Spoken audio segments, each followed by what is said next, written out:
Okay, so now this is second part. Second part में उन्होंने बोला है represent the following situations in the form of quadratic equations. Okay, तो यहाँ पे हम क्वाड्रेटिक इक्वेशन को रियल लाइफ से कंपेयर करेंगे। Now the statement is the area of rectangular plot is 528 metre square, यानी कि हमारे पास एक प्लॉट है जो किस फॉर्म में है, रेक्टेंगल के फॉर्म में। The length of the plot in metres is 1 more than twice of its breadth and we have to find its length and breadth, यानी हमें इसकी क्या फाइंड करनी है, डायमेंशंस। एरिया क्या होता है, this reason.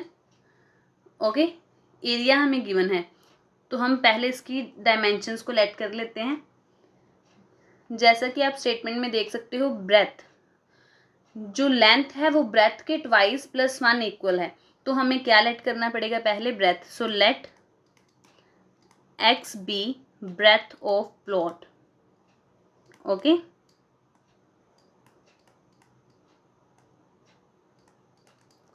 And according to statement यहाँ पे मैं लिख लेती हूँ b is equal to x metres. Okay, because it is given in statement. And length क्या है, length is twice of breadth. So twice of breadth means 2 times and 1 more than मतलब +1, तो ये लेंथ हो गई 2x + 1 मीटर्स। अभी हमें यहाँ पे एरिया ऑफ रेक्टेंगुलर गिवन है, रेक्टेंगुलर प्लॉट, तो एरिया का फॉर्मूला क्या होता है, area of rectangle is equal to, yes, what is area of rectangle, it is length multiply breadth. अभी आप अगर स्टेटमेंट में देखोगे, we have given area, area is given, that is 528। now let's plug in values one by one। length क्या है, length है 2x + 1 multiply breadth क्या है, x। now we will simplify these। so 528 is equal to, इस x को हम distributive property से multiply करेंगे ब्रैकेट के अंदर। so x times 2x will give you 2x² plus का साइन है यहाँ पे हमारे पास, 1 times x is x। Now simplify it, इसको हम क्वाड्रेटिक इक्वेशन में लिखते हैं, तो यानी कि हम इसको कैसे लिख सकते हैं, 2x² + x - 528 is equal to 0। Okay, ये 528 को हम दूसरी साइड पे ले आए तो वो नेगेटिव हो गया। So therefore length and breadth of this plot satisfy the quadratic equation. Which equation, 2x² + x - 528 is equal to 0, which is the required representation of the problem mathematically।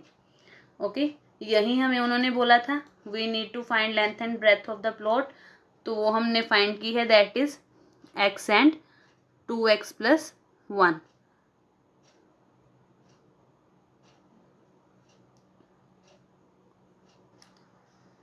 now let's do sum number 2 of second part। what statement says, the product of two consecutive positive integers is 306। यानी हमारे पास कोई दो positive integers थे, उन दोनों का product का मतलब क्या होता है, मल्टीप्लाई, उन दोनों का जो प्रोडक्ट है वो आया 306, तो हमें वो दोनों इंटीजर्स फाइंड करने हैं। Okay, so let's start. सबसे हम पहले हम फर्स्ट इंटीजर्स को लेट कर लेते हैं, क्योंकि हमारे पास कोई इंटीजर्स यहाँ पे गिवन ही नहीं है। So let x be first integer. Okay, consecutive integers क्या होते हैं, कंसेक्यूटिव का मतलब होता है लगातार, यानी कि अगर आपके पास 1 है, आप लगातार उसमें 1 + 1 + 1 ऐड करते जाओगे तो आपके पास ये नंबर्स बन जाएंगे 1 2 3 4 5 सो ऑन। ऐसे ही हम यहाँ पे यूज़ करेंगे, अगर हमारा फर्स्ट इंटीजर x है तो सेकेंड इंटीजर क्या होगा, x + 1 be second integer. Okay,